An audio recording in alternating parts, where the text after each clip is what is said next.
Bueno, estamos riéndonos porque tenemos invitado, invitado de excepción, porque Iker Casanova es el portavoz de Euskal Herria Bildu en Juntas Generales de Vizcaya, es un baracaldés, pero que ha picado muy alto, has llegado a Juntas, ¿eh? Hola, Iker. Kaixo, arratsaldeon. Has venido a hacer una valoración de resultados a nivel de Euskadi, sí, que os ha ido muy bien, ¿eh? Sí, la verdad es que estamos contentos. Yo creo que en primer lugar habría que señalar que los resultados en las elecciones fundamentalmente lo que permiten es tener más instrumentos a una fuerza política para trabajar por sus planteamientos, ¿no? Porque a veces caemos en un cierto reduccionismo y nos da la impresión de que esto es como un partido de fútbol, ¿no? En el que le importan los colores y quién gana y quién mete más goles. No, a ver, detrás de la política hay cosas muy importantes, cosas que hay que poner en valor, la capacidad de gestionar de una forma u otra los asuntos públicos, asuntos tan importantes como la sanidad, el transporte, la educación, los servicios sociales, los cuidados, y lógicamente desde la perspectiva de un partido pues sí se tiene esa satisfacción propia cuando los resultados son buenos, pero sobre todo porque tienes más instrumentos para poder ponerlos al servicio de unas ideas y de un proyecto de sociedad, ¿no? Y eso recibe un mayor respaldo y ahí es donde está la verdadera satisfacción. Yendo a lo que es la valoración de los datos, pues efectivamente, ¿no? Tal y como decías, hemos tenido resultados muy buenos por parte de Euskal Herria Bildu.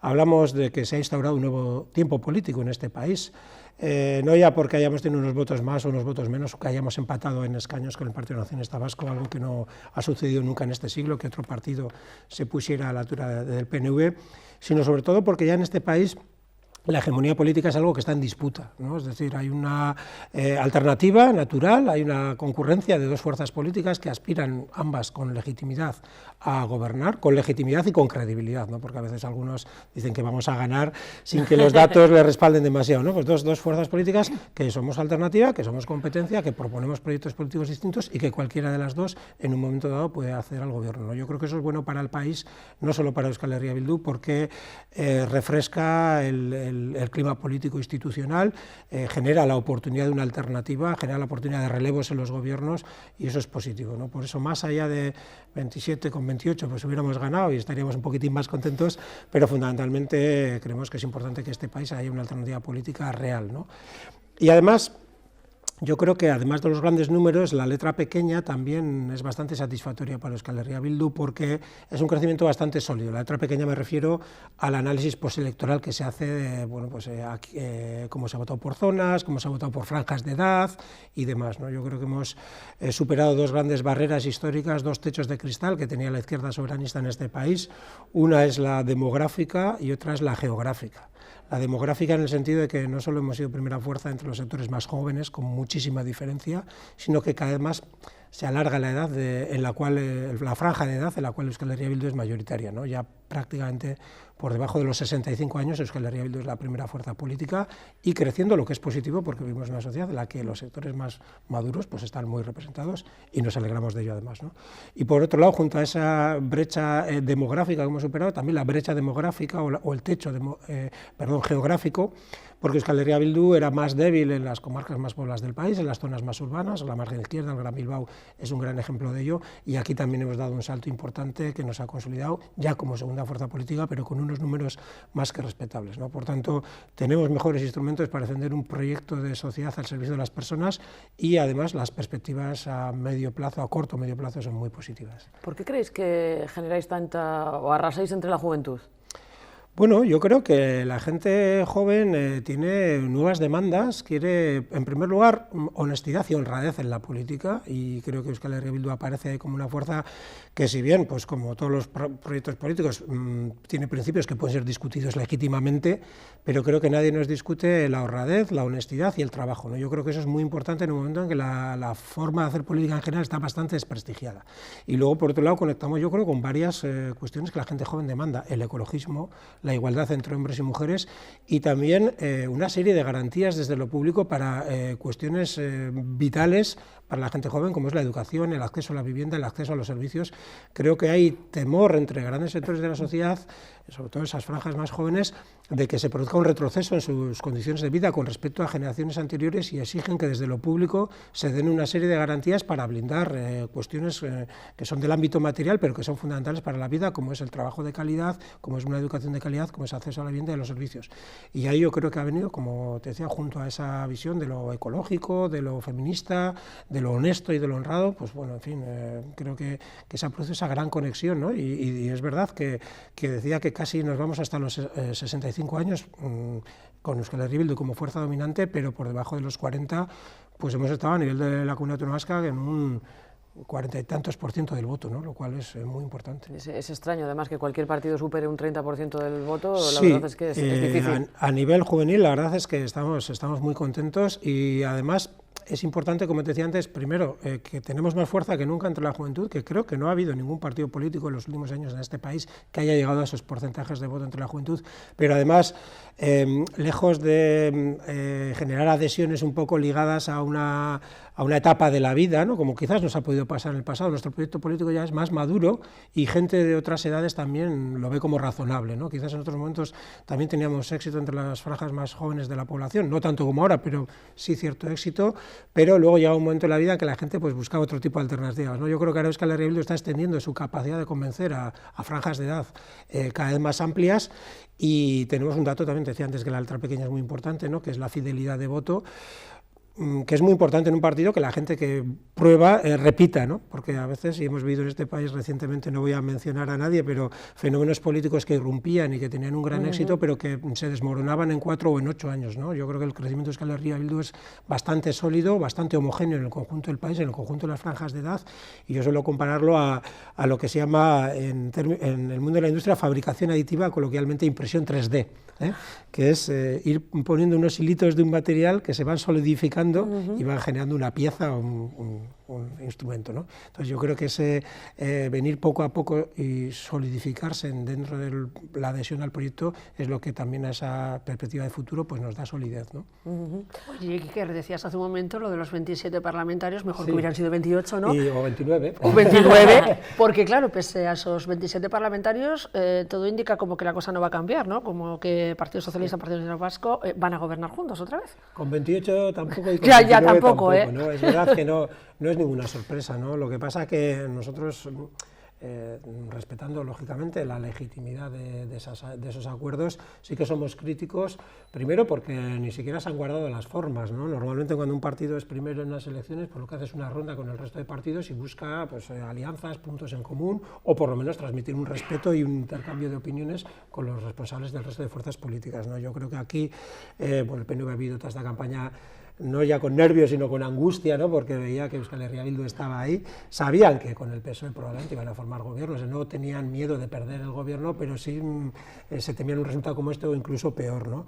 Y no han disimulado mucho, ¿no? Cuando después de las elecciones ya le sacaron el titular del el PSOE con estos resultados quiere más poder, y el Partido Nacionalista Vasco pues tampoco disimula mucho y va a cerrar un acuerdo a corto plazo, ¿no? Yo creo que el problema de este gobierno y el problema de este acuerdo es que es un acuerdo que más que basarse en contenidos y en propuestas políticas se basa en intereses partidistas de ambas formaciones políticas, ¿no? Es un gobierno más que político, un gobierno aritmético. Y es un gobierno al cual, además, cada una de las partes creo que va a renunciar sustancialmente a lo que no debería renunciar, ¿no? Porque hemos dicho que después de estas elecciones ha quedado un Parlamento que es mayoritariamente soberanista, abrumadoramente soberanista, y un Parlamento que es mayoritariamente de izquierdas. Y lo que mucho nos tememos es que en ese acuerdo precisamente el Partido Socialista vaya a vetar la parte más soberanista y el Partido Nacionalista Vasco vaya a vetar las partes más de izquierdas. Y por tanto, como solemos decir, va a ser un gobierno ni soberanista ni de izquierda, cuando este país ha votado mayoritariamente soberanismo e izquierda, ¿no? Entonces ahí se da una paradoja. Por eso hablamos también del corto y medio plazo. Ahora les va a valer, pero esta oferta política yo creo que tiene un recorrido muy limitado, ¿no? Euskal Herria Bildu ha hablado o ha popularizado un concepto que es la paciencia estratégica. Nosotros no tenemos un montón de gente que colocar en las instituciones, nadie está tocando nuestra puerta, nadie tiene ansiedad. Nosotros, como decíamos, somos fundamentalmente un proyecto de transformación, un proyecto para generar alternativas a la sociedad, y si no es ahora, entendemos que bueno, la trayectoria política de este país en un futuro no muy lejano va a abrir las puertas a otro tipo de acuerdos, porque lo que necesita este país y lo que ha demandado en estas elecciones es otro tipo de políticas. Va a quedar todavía como más cerrado, ¿no? O como hasta ahora. Va a ser un poco más de lo mismo y, como decía, pues vamos a ver en temas de fiscalidad cómo se van a entender, en temas de vivienda, cuando una parte del gobierno ha recurrido ante los tribunales otras cosas que hace otra parte del gobierno, en temas del nuevo estatus, en temas de educación. Entendemos que es un acuerdo para el cual dan los números, pero que no hay un proyecto político sólido detrás, ¿no? Y va a ser una gestión pues de lo que hemos venido teniendo hasta ahora, y va a seguir siendo la misma falta de respuestas que ha llevado a que estos partidos hayan perdido bastante apoyo, ¿no? En el caso del Partido Socialista, que no ha quedado tan bien como parece. Es verdad, están vendiendo estos 2 escaños que han ganado como un éxito histórico, pero se están moviendo en los resultados mínimos de toda su trayectoria, han subido apenas un 0,5% de los votos, lo están vendiendo como un éxito histórico, y el Partido Nacionalista Vasco efectivamente ha bajado 4 escaños y 5 puntos, ¿no? Y ahí sí que ha habido un deterioro mayor, ¿no? Pero yo creo que este país ha demandado un cambio al cual se le está cerrando las puertas a corto plazo, pero que en el medio plazo va a ser ineludible. Has dicho, Iker, que no han disimulado, desde el primer momento han dicho vamos a gobernar juntos, pero llamaría, me imagino, y Manuel Pradales habrá llamado a Pello Chandiano. Al principio ya sé que no, pero a estas alturas le ha llamado, ha habido... No me consta que hasta el momento se haya producido esa llamada, y como decía, es una cuestión casi de, como suele decir, en una palabra un poco cursi, ¿no? Pero de cortesía parlamentaria, ¿no? Uno hace una ronda, he ganado las elecciones, que plantean los demás partidos, vamos a buscar puntos de encuentro, aunque no sea para conformar un gobierno, vamos a escucharnos, vamos a establecer vías de diálogo. Seguramente a lo largo de la legislatura habrá oportunidad de hablar bastante y de llegar a acuerdos también, cosa que en absoluto descartamos, pero desde luego nos parece muy revelador el que ni siquiera a nivel formal pues se haya producido esta ronda de contactos, ¿no? No deja de ser una anécdota, pero creo que una anécdota que ilustra un poco las prisas que algunos tienen de cerrar debates, de que no se hable de la valoración de estas elecciones, de quién ha subido y quién ha bajado, y sobre todo de en qué dirección ha apuntado la sociedad, una parte sustancial de la sociedad que quiere avanzar, ¿no? Creo que son debates que se están zanjando de forma precipitada y se está buscando pues cerrar un acuerdo lo antes posible, un acuerdo de reparto de consejerías y de conserjerías también, un acuerdo de reparto de intereses, de reinos, de taifas entre los partidos, y un acuerdo que no creemos que vaya a aportar a este país el gobierno con propósito y con capacidad de liderazgo estratégico que necesitamos, ¿no? Oye, Iker, antes hablábamos un poco de los resultados a nivel general, ¿no? De Comunidad Autónoma Vasca. Si nos centramos aquí, en nuestro territorio, en Vizcaya, ¿cómo lo valoráis? Porque ha sido también una subida bastante importante. Sí, además, bueno, nosotros hemos hecho un análisis, como sabéis, un partido Euskal Herria Bildu que abarca el conjunto de Euskal Herria, tanto Iparralde como Hegoalde, haciendo las cuentas de las elecciones autonómicas que se acaban de producir con las que se realizaron el año pasado en Nafarroa y las elecciones cantonales en el Estado francés. Euskal Herria Bildu es la primera fuerza política del conjunto de Euskal Herria, ¿no? Con lo cual, bueno, pues esa satisfacción que tenemos y esa capacidad de vertebrar el país, porque si esto se proyecta sobre un mapa, ¿no? Se han visto muchos mapas estos días, sobre todo de la Comunidad Autónoma Vasca, y esa progresión, ¿no? Con los años de los lugares en los que Euskal Herria Bildu es primera fuerza, pero si lo encajamos con el mapa de Nafarroa vemos que es una fuerza que vertebra el país, incluso en términos geográficos, ¿no? Pero bueno, en la Comunidad Autónoma Vasca hemos tenido un crecimiento del 37% del voto con respecto a las elecciones del 2020, y en Vizcaya eso ha sido del 42%, ¿no? Y en Bilbao el 51% y en la margen izquierda del 60%. Es decir, cuanto antes hablamos de que geográficamente se han dado unos avances muy interesantes, desde nuestro punto de vista nos referíamos a que precisamente hemos crecido allá donde más no lo necesitábamos, allí donde éramos débiles, ¿no? A diferencia del Partido Nacionalista Vasco, que ha tenido un muy mal resultado en Guipúzcoa, donde no ha recuperado ningún voto con respecto al año 2020, a pesar de que la participación se ha incrementado mucho, y tampoco lo ha hecho prácticamente en Araba, y sí es verdad que ha tenido una respuesta de sus feudos políticos en el Gran Bilbao, y ahí es donde ha sostenido el resultado. Euskal Herria Bildu crece mucho en Araba, crece en Guipúzcoa, pero sobre todo crece donde más lo necesitaba, ¿no? Que es en Vizcaya. Y de la misma forma que hablamos de un nuevo tiempo político para el conjunto de la Comunidad Autónoma Vasca, también yo creo que de forma muy específica en Vizcaya se abren nuevas expectativas y nuevas posibilidades de que haya una alternancia política y una alternativa de gobierno, porque Euskal Herria Bildu ya está más cerca que nunca del Partido Nacionalista Vasco, que todavía, todo hay que decirlo, nos lleva una ventaja considerable, ¿no? Pero es verdad que ya aquí en Vizcaya se está empezando a superar ese concepto de que el PNV va a ganar siempre, haga lo que haga, presente al candidato que presente y para el resto de nuestras vidas, ¿no? Bueno, se empieza a abrir paso a la posibilidad de una alternativa política y de un debate serio sobre quién puede tener más respaldo en este territorio también, ¿no? Y de hecho, Euskal Herria Bildu ha sido la primera fuerza en 50 municipios, de los 113 que tenemos, 51 si contamos a Usánsolo, ha ganado en comarcas enteras, en todo Leartibay, en Durangaldea, en Busturialdea, entonces, bueno, pueblos como Bermeo, como Guernica, como, pues, con todo Learte, como Durango, en fin, que ya en Vizcaya también hay una competencia política seria y estamos muy satisfechos por eso. De hecho, creo que cuando hicimos por primera vez el recuento, los resultados al día siguiente, aquel lunes, nos tocó también el tema de la margen izquierda, subida, porque había algunos lugares donde había sido, vamos, la subida, ¿verdad? Había subido destacada. Sí. Te iba a decir, con esa subida espectacular que habéis tenido, ¿os veis en acuerdo de gobierno en alguna institución? Más que en alguna institución, bueno, los resultados o las elecciones son del ámbito autonómico. Para el Parlamento Vasco hemos obtenido 27 parlamentarios y parlamentarias. Tal y como hemos comentado, parece ser que no hay opción de llegar a acuerdos de gobierno, y eso que nosotros habíamos propuesto un modelo amplio de gobernanza que liderara la fuerza más votada, pero que estableciera acuerdos abiertos a la posibilidad de hacer acuerdos con el resto de fuerzas políticas, tanto a nivel de presupuestos como de leyes y demás, ¿no? Entendemos que se ha ido a un modelo más cerrado, en el cual se garantiza una mayoría aritmética en el Parlamento para sacar todo adelante, y creemos que se dejan fuera sensibilidades y potencial colaborativo en este país. Con respecto a los cambios que se pueden dar, como decía, a corto o medio plazo, pues si continúa esta progresión, es evidente que en Vizcaya hemos ampliado el número de municipios. En Guipúzcoa, por ejemplo, hemos ganado en 80 pueblos de 88. En 81 de 88 en Guipúzcoa.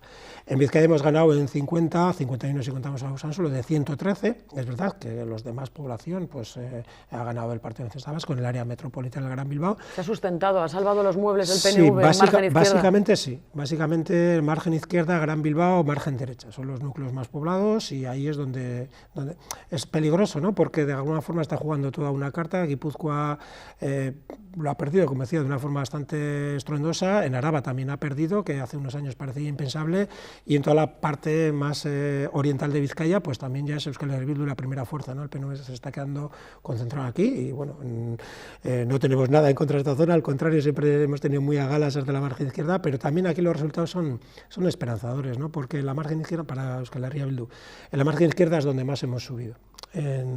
Con respecto al 2020 hemos subido un 60% en número de votos, ¿sí? Pero es que con respecto a 2016 hemos duplicado el 100% de votos. En la margen izquierda hemos pasado de 15.000 a 24.000 en 4 años, y en 8 pues de 13.000 a 25.000. Es decir, hemos doblado votos, con resultados como el 28% en Sestao, el 29% en Santurtzi.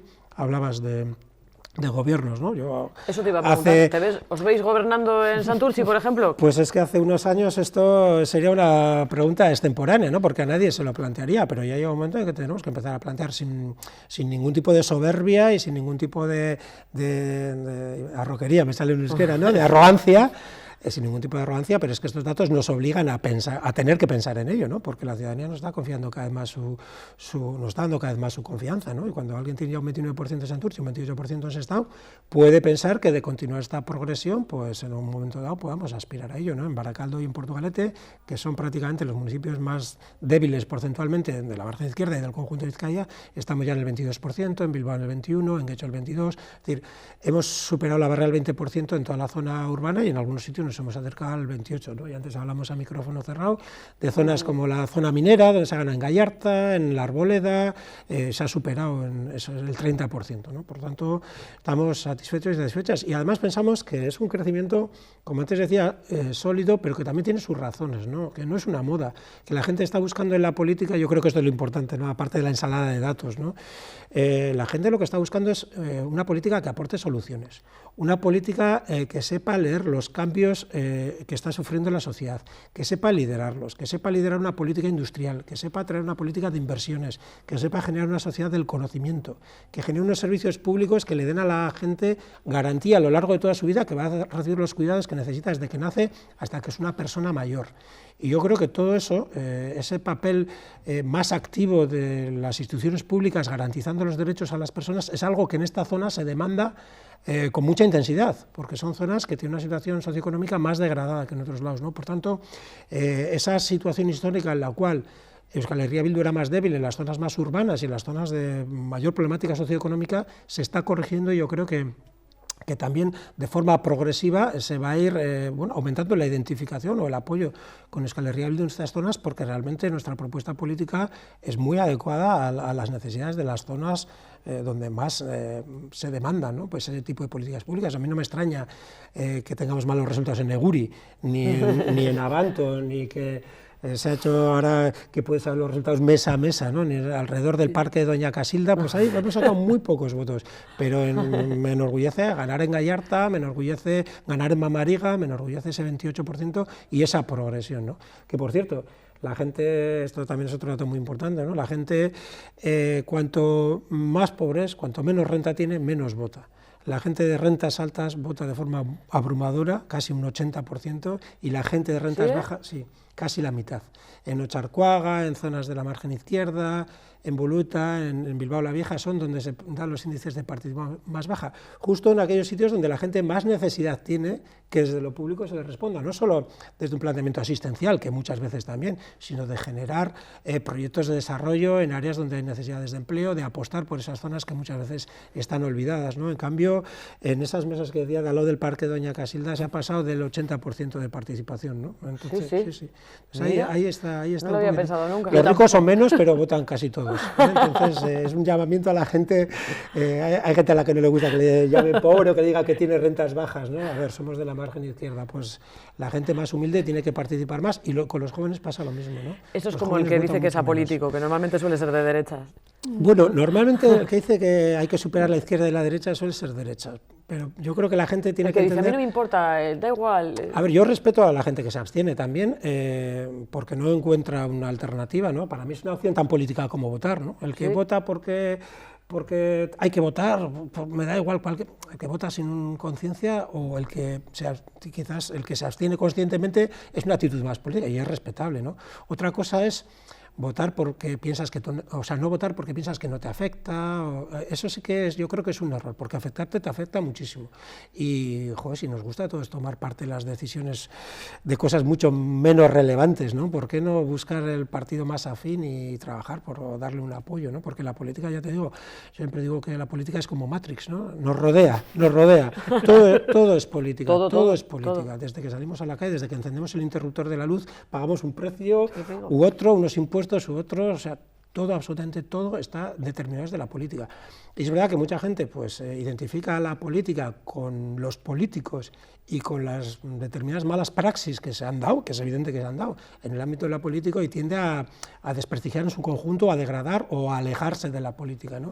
Y eso es muy peligroso. Como decía antes, los ricos son ricos pero no son tontos, y por eso saben que tienen que votar. Yo haría un llamamiento a la gente también de otros sitios y de otros estratos socioeconómicos a que utilizara ese derecho y votara opciones políticas que crea que puedan defender sus intereses. Me das pie, y que ahora que estás diciendo a la gente que vote, porque ahora llegan las elecciones europeas el 9 de junio, y mucha gente estará diciendo, las elecciones europeas, eso a mí como que no me incumbe, no sé, también son importantes, ¿no? Ahí sí que vamos a tener un problema de participación realmente, porque a veces a la gente le cuesta ir a votar para el ayuntamiento, y repito, yo respeto a la gente que de una forma crítica, por ejemplo, dice no voto porque ninguno me satisface, no voto para mandar un mensaje. O sea, para mí es una actitud respetable, ¿eh? Yo soy más crítico con la abstención pasota o pasiva, o la abstención que se basa en no dar a la política la importancia que realmente tiene, ¿no?